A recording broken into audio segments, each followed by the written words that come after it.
Hello बच्चों, मैं आपकी इंग्लिश की मैम शाजिया मैम हूँ। आज फिर आपका स्वागत करती हूँ इंग्लिश के क्लास में। आज हम लोग ट्रू ब्यूटी सेकंड पोएम आपकी पढ़ेंगे, जिसके पोएट हैं थॉमस केरू जो के अब पोएम के बारे में पहले थोड़ा सा जान लेते हैं अबाउट द पोएम की पोएम क्या है। The poet preferred spiritual beauty to physical beauty. Its poem has composed the purpose of what is true beauty. In this poem, the poet says that body love is not good because it dies as time passes, but spiritual beauty and love never dies. Thomas Carew says that in second place, that where these are not, I despise lovely cheek or lips or eyes. Hindi में, इस कविता में शारीरिक सुंदरता और आंतरिक सुंदरता के बारे में थॉमस केरू जी ने बहुत ही गहराई से बताया है। इस कविता में यह दर्शाया गया है कि आंतरिक सुंदरता को देखकर इंसान को प्यार करना चाहिए, क्योंकि आंतरिक सुंदरता कभी खत्म नहीं होती। दूसरी तरफ थॉमस केरू जी कहते हैं कि शारीरिक सुंदरता देखकर हमें प्यार नहीं करना चाहिए, क्योंकि शारीरिक सुंदरता समय के साथ साथ खत्म हो जाती है। कवि कहते हैं कि जहाँ आंतरिक प्यार नहीं होता उससे मैं नफरत करता हूँ। अब चलिए पहले स्टैंजा पे, पोएम के पहले स्टैंजा पे चलते हैं। He that's love rosy cheek. Rosy cheek means गुलाब जैसे लाल लाल गाल। और a coral lips. Coral lips means मूंगे जैसे, मूंगों के समान होठ। और from star like eyes doth shake. और star like eyes as bright as star. आकाश में तारों की तरह चमकीली और सुंदर आँखें। Fuel to maintain the fire. For the most people, physical charms keep alive the fire of love. अधिकतर लोगों में शारीरिक आकर्षण प्यार की आग के रूप में जीवित रहता है। डिके, समय के साथ साथ नष्ट हो जाना।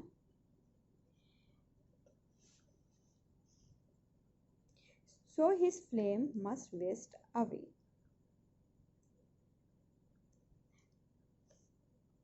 इस तरीके से फ्लेम मीन्स प्रेम की इच्छा, desire for love, waste away means समाप्त हो जाता है।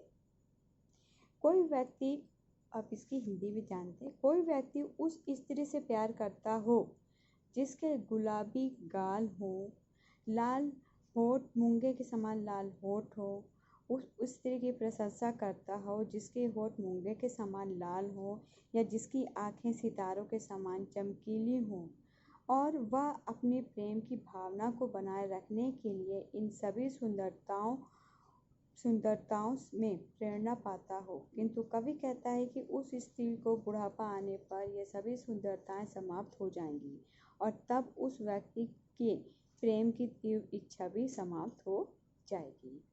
In this stanza, the poet says that red cheeks like rose, red lips like coral, and the bright shining eyes like star make a woman beautiful. But these physical charms are temporary.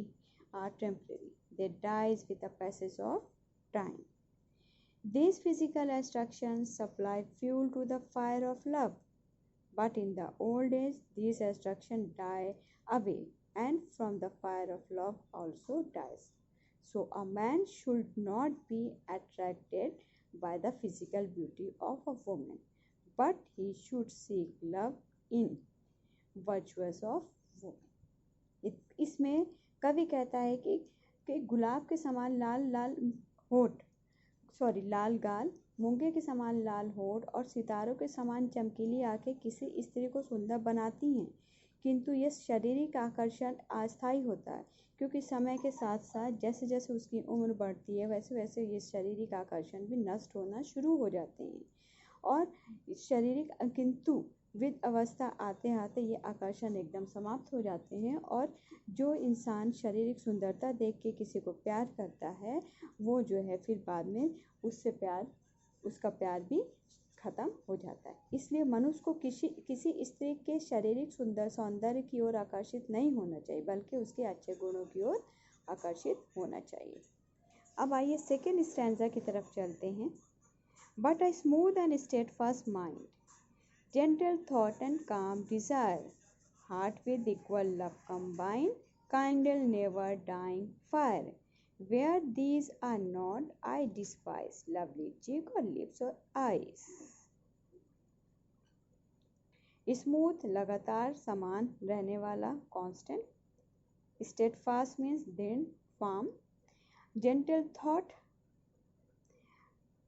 Kindle means जागृत करना, never dine means अस्थाई कभी न मरने वाला permanent, intense desire of love प्रेम की तीव्र इच्छा, डिस्पाइस मीन्स घृणा करना, लवली मीन्स ब्यूटीफुल। यहाँ पे कवि क्या कह रहा है कि स्त्री का मन सरल एवं स्थिर होता है, उसके विचार कोमल होते हैं और जिसकी इच्छाएं शांत व दोष रहित होती है और स्त्री एवं पुरुष को समान रूप से प्रेम करने वाले हृदय सभी गुण मिलकर अमर प्रेम को जन्म देते हैं। जिस स्त्री में ये सभी गुण नहीं होते, मैं ऐसी स्त्री से घृणा करता हूँ, नफरत करता हूँ, चाहे वो कितनी भी सुंदर क्यों ना हो। उसकी शारीरिक सुंदरता मेरे सामने कोई मायने महत्व नहीं रखती है।